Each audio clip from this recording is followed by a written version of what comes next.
Senhor presidente, senhoras e senhores deputados, o que me trazia aqui em especial era um discurso escrito sobre a correlação entre penitenciárias e segurança pública.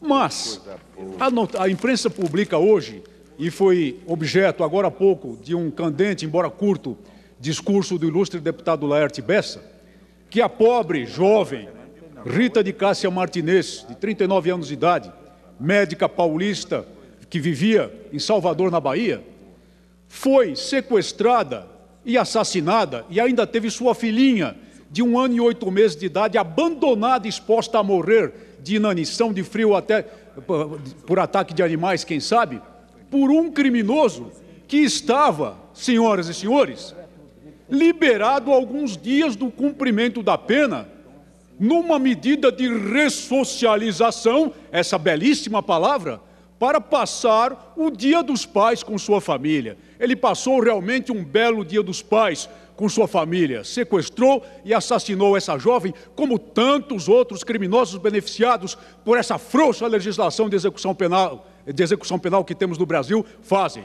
Mencionou ainda o deputado Laerte Bessa que tivemos a oportunidade, felizmente, de derrubar um projeto de lei extremamente extenso que pretendia simplesmente permitir o início da pena em regime aberto, sem limite mínimo para qualquer crime. Qualquer crime. E mencionava apenas os 8 anos de pena como referência inicial, sem limite. Mas onde vamos parar desse modo? Onde vamos parar com uma lei de execução penal, com a frouxidão, com o excesso de benevolência que põe um criminoso perigoso desse na rua? Esse homem cumpria a pena por quê? Por estupro e por atentado violento ao pudor.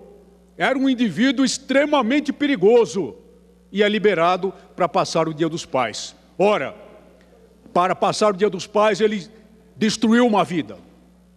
Ele destruiu uma família. E nós vamos assistindo isso, a sociedade brasileira vai assistindo a isso sem reagir como se anestesiada estivesse. Felizmente, há parlamentares que se opõem a esse estado de coisas e se opõem à progressão dessas legislações com mais e mais benevolências nesta Casa e no Senado da República. Mas o tema era de presídios e segurança pública. E tem tudo a ver, porque esse indivíduo deveria estar cumprindo sua pena em uma penitenciária, não em uma masmorra. E nós temos que acabar com as masmorras que ainda existem no Brasil, mas numa penitenciária construída e mantida de acordo com as normas de direitos humanos, mas destinada, sim, não apenas à ressocialização, mas também à imposição de um castigo penal a quem delinquiu. Bem, no recente processo de apresentação de emendas ao projeto de lei de diretrizes orçamentárias que regerá o orçamento da União para 2010, constatei um dado extremamente negativo para a segurança pública. Na rubrica de apoio aos estados para a construção de unidades prisionais, o projeto previa o oferecimento de apenas 2.250 novas vagas. Isso equivale aproximadamente a 3 penitenciárias, 3 presídios de porte padrão. E alguns perguntarão o que isso tem que ver com segurança pública. Eu lhes digo que muito.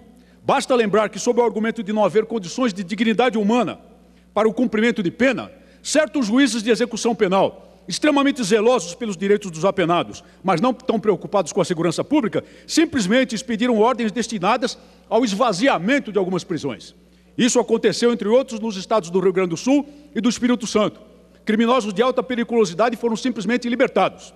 Infelizmente, não se pode dizer que aceitaram essa inesperada dádiva para reintegrar-se precocemente à sociedade. Voltaram sim a delinquir, agredir, roubar, violentar, matar, como aconteceu no caso da Bahia.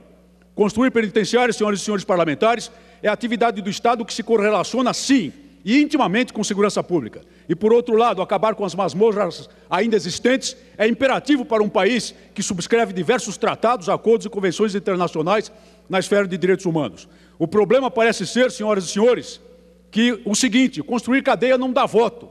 Pelo contrário, eu observo que construir cadeia ou defender a construção de cadeias tira voto de deputado, de prefeito, de vereador, de governador do Estado, de governadores de estados. Talvez por essa razão, a minha tentativa de aumentar para 50 mil vagas a referida rubrica orçamentária, na verdade uma iniciativa modesta em face da real necessidade do país, não obteve apoio dos colegas. A assumir responsabilidades é ônus do poder. Portanto, ainda que nos custe alguns votos, temos de entender que o país não pode continuar a aceitar o descalabro dos presídios superlotados, muito menos o assinte de se impor à sociedade a libertação de bandidos perigosos. Peço para concluir, senhor presidente. Lutemos, pois, senhoras e senhores, por dois grandes objetivos.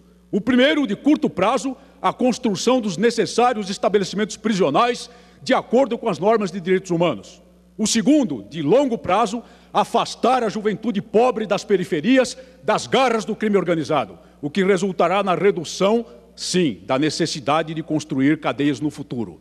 A segunda missão é seguramente mais importante, assegura o futuro. Mas a primeira, que exige coragem política, tem também grande importância, pacifica o presente. Muito obrigado por sua atenção.